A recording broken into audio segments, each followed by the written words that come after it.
En hora 17, los temas del día fuertes, ¿no? Ya vamos a hablar de inflación, ya vamos a hablar de cómo lo lee el gobierno, que lejos parece todavía, cerca y lejos, estamos ahí, ¿no? La frase esa del presidente que me recordaban en los títulos cuando lo entrevistamos hace muy poquitos días después de la reunión con los gobernadores, esa idea de que la inflación va a estar pulverizada a cero, bueno, se resiste. La inflación es un viejo amigo del populismo y de la clase política y de mucha gente. La inflación se amigó con una parte de la cultura argentina y se resiste a retirarse la inflación. No es tan fácil, pero la batalla, al menos este gobierno, la da con persistencia. Hay una lectura del ministro Caputo que luego resalta el presidente, la vamos a ver después. Es uno de los temas. Estaba prestándole atención a lo truculento, lo fuerte que es el caso Cecilia Strisowski, que no es opción de octubre. 2,3% con el ministro de Economía y el presidente de la Nación haciendo sus lecturas pertinentes, una reactivación de la inflación que en la mirada del gobierno es mucho menos de lo que se podía esperar por la turbulencia política, por la turbulencia en la suba del dólar. Estos fueron los desagregados, ¿no? 3,5 transporte, lo que más aumentó, ¿no? Hay un aumento en los estacionales, en frutas y verduras, allí bastante llamativo. Claro, el dato que termina leyendo Caputo son los datos interanuales, los datos desestacionalizados con inflación acumulada del 24,8, la menor desde 2017, con la interanual de 31, la menor desde 2018, que es lo que plantea Caputo, ¿no? Está Camilo Tiscornia en línea, vamos a tratar de hacer una lectura. ¿Tenés el tuit de Milei antes? Bueno, acá el presidente subraya el último párrafo de ¿quién? Del propio ministro Luis Caputo. Y vamos al último párrafo que dice Caputo. Hace una lectura. ¿Qué dice Caputo en el último párrafo? Esto refleja, dice, la media móvil de 6 meses de inflación general continuó descendiendo, se ubicó en 1,88, siendo la más baja desde enero de 2018. Así el proceso de desinflación continuó a pesar de la caída de la demanda de dinero, no es menor este dato, generada por la incertidumbre electoral y los intentos de la oposición de romper el ancla fiscal en los últimos meses. El último párrafo es esto. Esto refleja, según el gobierno, la solidez del programa económico y el éxito del orden fiscal y monetario en reducir el impacto de la volatilidad financiera sobre el poder adquisitivo de los argentinos. Lo traduzco de una manera. La subida del dólar no se tradujo directa y geométricamente en la subida de la inflación, que es lo que normalmente pasa. El gobierno dice, esto tiene que ver con el programa fiscal y monetario. ¿Será así? Hola Camilo, ¿qué tal? Buenas tardes. Hola, ¿qué tal? ¿Cómo te va? Primero, tu lectura de la inflación de octubre. Bueno, yo creo que es un dato, obviamente, fue mayor de lo que había sido en el mes de septiembre, cuando uno toma la inflación mensual. Es más alta, el 2,3, que lo que habíamos visto en septiembre y algunos meses atrás. Dentro de todo, yo creo que justamente considerando lo que ha sido el contexto de estos últimos meses, con tanta suba del tipo de cambio, me parece que el efecto ha sido bastante acotado. Es muy difícil pensar que ante una suba bastante importante del tipo de cambio, como la que hubo, los precios internos no lo vayan a reflejar. Pero creo que el impacto fue bastante acotado y eso ha permitido justamente que se recuperara lo que los economistas llamamos el tipo de cambio real, que es la medida de competitividad de la economía. O sea que te diría que en el neto me parece que es una combinación positiva. Obviamente que es de esperar que la inflación siga bajando. Me parece que estos últimos meses han sido bastante particulares. Creo que hay chances de que la inflación siga bajando en tanto y en cuanto se mantenga el orden fiscal y monetario, más allá de alteraciones que puedan haber en el mes a mes, digamos. O sea, a ver, lo traduzco burdamente. El gobierno dice, con lo que subió el dólar en los últimos meses, el ruido político que metieron, que el gobierno no terminaba a fin de año, que después de la elección todo se iba al demonio, que todos apostaban a una suba del dólar post-elecciones, la sacamos barata. O sea, en términos inflacionarios, la sacamos barata, no se tradujo como normalmente pasa en la regla política económica en la Argentina?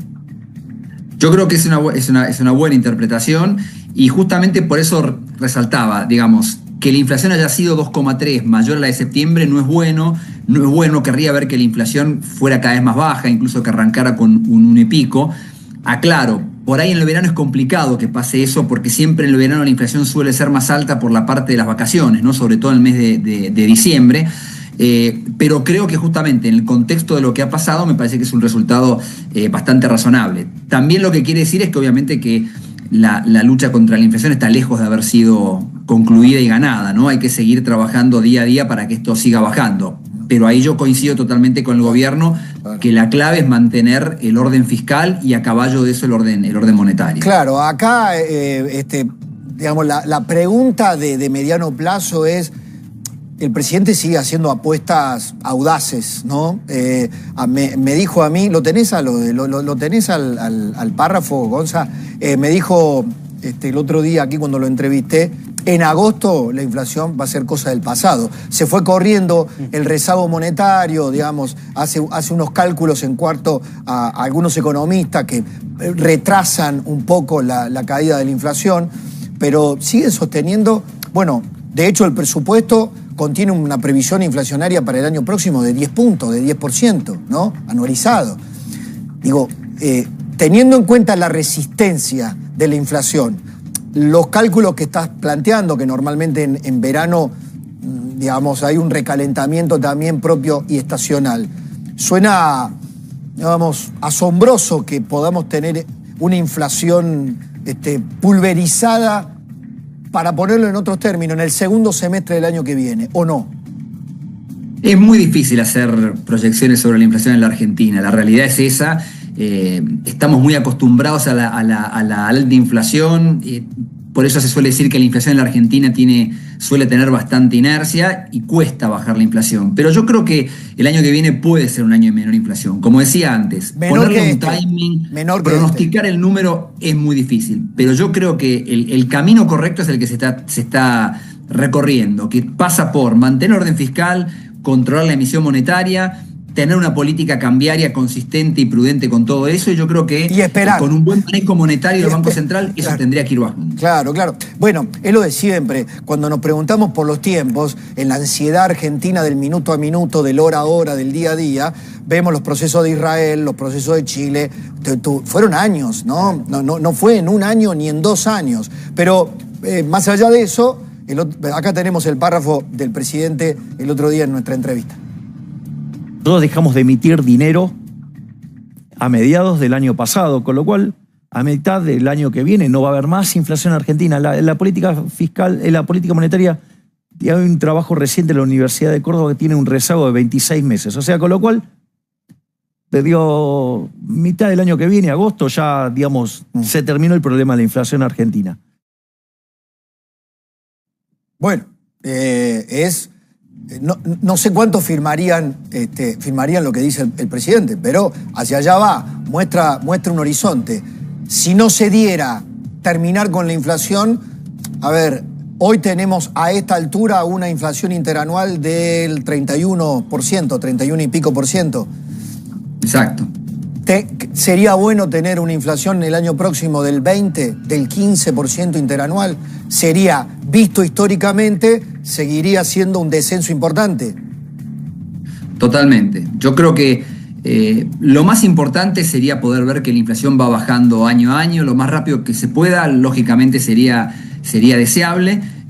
Yo coincido con lo que dice el presidente en el sentido de que efectivamente hay ciertas cuestiones monetarias que a veces tardan en ver el efecto en los precios. Hay otras cosas que no. Lógicamente, en la medida en que, por ejemplo, en un país como la Argentina se puedan despejar dudas con respecto al tipo de cambio, eso en la Argentina todavía tiene mucho impacto antiinflacionario. Lo que pasa es que yo creo que justamente ahí está uno de los desafíos que tenemos en la Argentina, ¿no? Cuando también muchas veces, que también es un tema de discusión, ¿no? Si la Argentina debería flotar. Bueno, para poder flotar tendría que el tipo de cambio poder moverse porque cambian las circunstancias y sería positivo, y no todos esos movimientos necesariamente traspasarse a la inflación. Entonces yo creo que ese es un proceso que estamos recorriendo. Lo que ha pasado en estos últimos 3-4 meses, que el tipo de cambio subió bastante y no se trasladó tanto a precios, me parece que es muy alentador. Pero bueno, son cosas que se van a ir construyendo. Obviamente que el presidente tiene que marcar una expectativa y un rumbo. Después veremos cómo se van dando las cosas. Pero de vuelta, creo que hay algo que es indudable, que es que el resultado fiscal está en una situación muy favorable, que el presidente tiene una convicción total respecto de eso, que creo que a nivel político el resultado de las elecciones ha mostrado que hay cada vez más consenso en la importancia de mantener eso. Me parece que eso es muy importante para dar el tiempo para que esas políticas vayan dando resultados en materia de baja de inflación. Gracias, Camilo, como siempre, por tu tiempo. No, por favor, hasta luego. Camilo Tiscornia. Bueno, voy con